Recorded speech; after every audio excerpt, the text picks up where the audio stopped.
এই সাবধানে গাড়ি আসছে, এই ধরো ধরো ধরো ধরো। আরে কি হয়ে গেছে রে? তাড়াতাড়ি ধরো, না তো লোকটা মারা যাবে রে, মোটরসাইকেল পড়ে গেছে নিচে রে। আহা হা হা হা। ঢাকা মাওয়া এক্সপ্রেস ওয়ে ধলেশ্বরী টোল প্লাজায় বাস চাপায় থেমে থাকা 3 যানবাহন দুমড়ে মুচড়ে গেছে। এ সময় এই যানবাহনগুলোর 5 যাত্রী নিহত হয়েছেন, আহত হয়েছেন আরও বেশ কয়েকজন। আজ শুক্রবার বেলা 11টার দিকে এই মর্মান্তিক দুর্ঘটনা ঘটে। এই দুর্ঘটনায় 10 জন আহত হয়েছেন। মোটরসাইকেলের একজন আরোহী সহ প্রাইভেট কারের ভিতরে একই পরিবারের 4 জন ছিলেন, তারা সবাই নিহত হয়েছেন এবং ব্যাপারী পরিবহন বাসের হেলপার আটক হলেও ড্রাইভার পালিয়েছেন। শ্রীনগর ফায়ার সার্ভিসের স্টেশন কর্মকর্তা দেওয়ান আজাদ হতাহতের তথ্য নিশ্চিত করেছেন। তিনি নিউজ উইন্ডো বাংলাকে বলেন, বেলা 11টার দিকে সেতু টোল পরিশোধের জন্য দাঁড়িয়েছিল একটি যাত্রাবাহী মাইক্রোবাস, একটি প্রাইভেট কার ও একটি মোটরসাইকেল।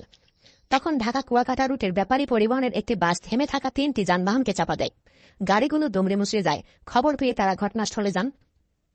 আহত ব্যক্তিদের ঢাকা মিটফুট হাসপাতালে পাঠানো হয়।